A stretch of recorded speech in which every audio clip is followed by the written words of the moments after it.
Good afternoon, Hoosiers. I'm Logan Krakowski. And I'm Quincy Cofield. Welcome to the Fast Five presented by the Indiana University Media School. It was a big weekend for Hoosier athletics. Indiana's Fast Five starts now. This past Friday, the Indiana men's basketball team had another home game against the Miami of Ohio Redhawks. This would turn out to be a night to remember for center Oumar Ballo. The Hoosiers would jump on the Redhawks early, building up a 12-point lead. However, they would let the lead slip away due to sloppy play, and it was only a 39-36 halftime lead for the Hoosiers. In the second half, IU would slowly build that lead back up. In the end, the Hoosiers would win it 76-57. Ballo led the way with a dominant 14 points, 18 rebounds, and 6 assists. He's the first player since Trace Jackson Davis to record at least 10 points, 15 rebounds, and 5 assists in a game. On Monday, the Hoosiers had their first Big Ten game of the year as they hosted the Minnesota Golden Gophers. In the first 10 minutes, both teams couldn't get any stops on defense, as the Gophers were up 22-20 with 12 minutes to go. After this, the Hoosiers would put their foot down. They went into halftime with a 13-point lead. In the second half, IU would keep that foot down, building up a 21-point lead at one point. In the end, the Hoosiers would beat the Gophers 82-67 and are now 1-0 to start Big Ten Conference play.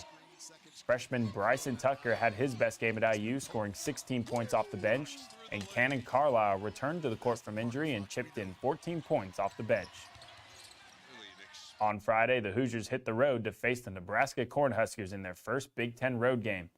After this, they wait over a week until they return to Assembly Hall to host Chattanooga.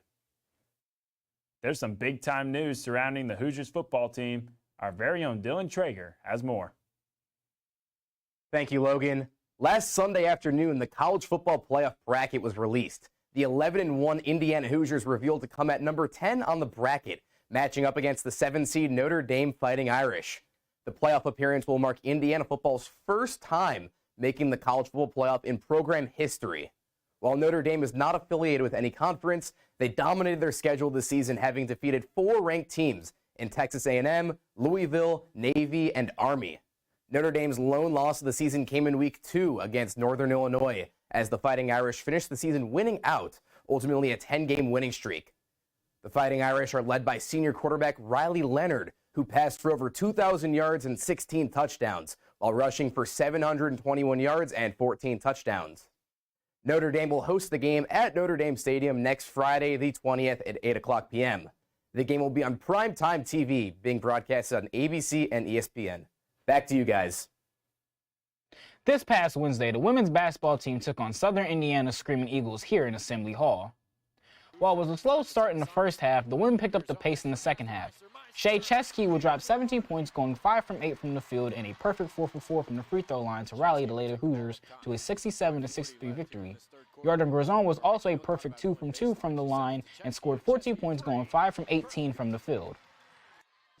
This past Saturday, the women traveled to University Park, Pennsylvania to take on the Penn State Nittany Lions in conference opener. The women completely dismantled the Nittany Lions with a strong 75-60 victory. It was a huge day for senior forward Caroline Stripling, who scored a season-high 27 points, while also going a perfect 12 for 12 from the field. This shooting performance ties the single-game shooting record set by Mackenzie Holmes just a couple years ago.